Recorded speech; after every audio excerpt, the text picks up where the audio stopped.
So I get asked a lot about what it's like to be a UI, UX, or product designer. And that's a pretty broad question because there are so many different roles and day-to-day tasks depending on who you work for. So I want to talk about some of these positions and roles and what's involved.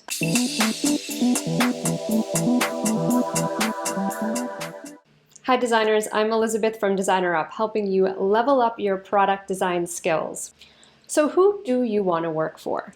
Well, what your roles and your duties are depend so much on the size of the company and the resources that they have and the stage that the product you're working on is in.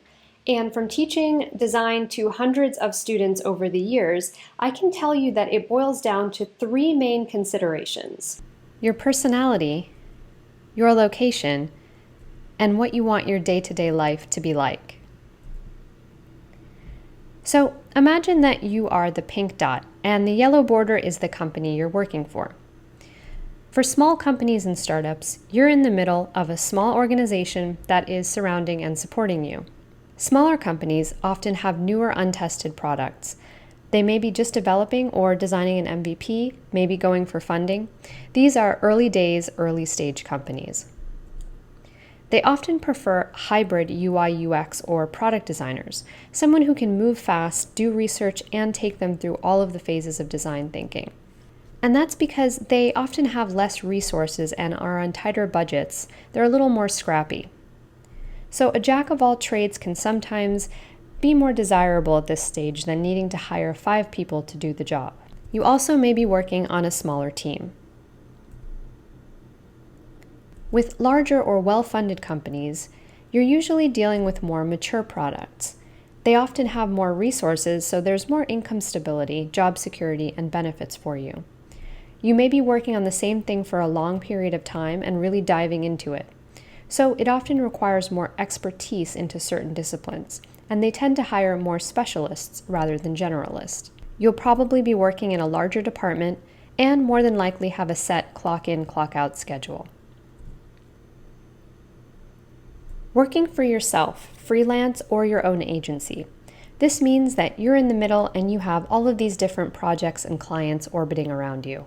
This requires you to be more flexible to what's needed moment by the client, and it's more focused on how quickly you can do the work and keep the client happy.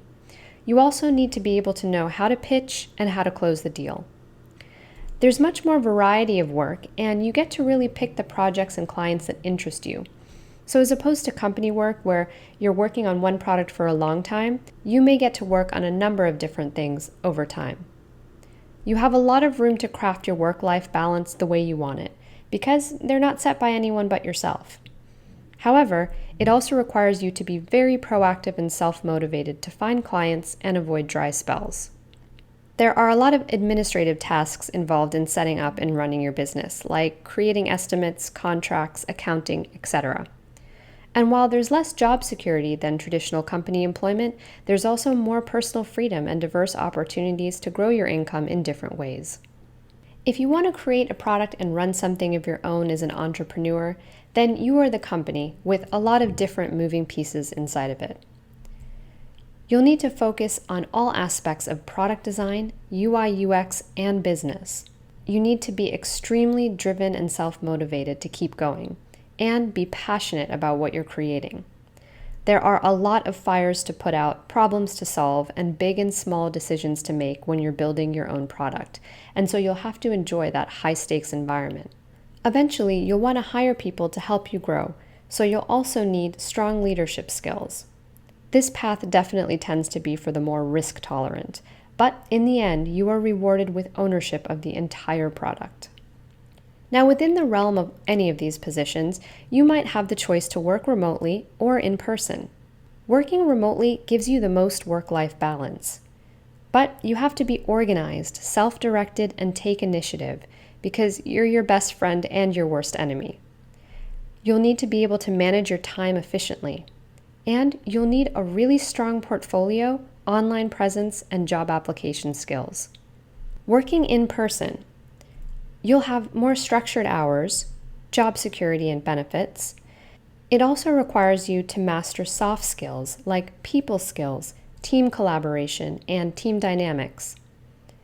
You'll need strong interviewing skills and thick skin because you'll probably hear a lot more no's than you will hear yeses.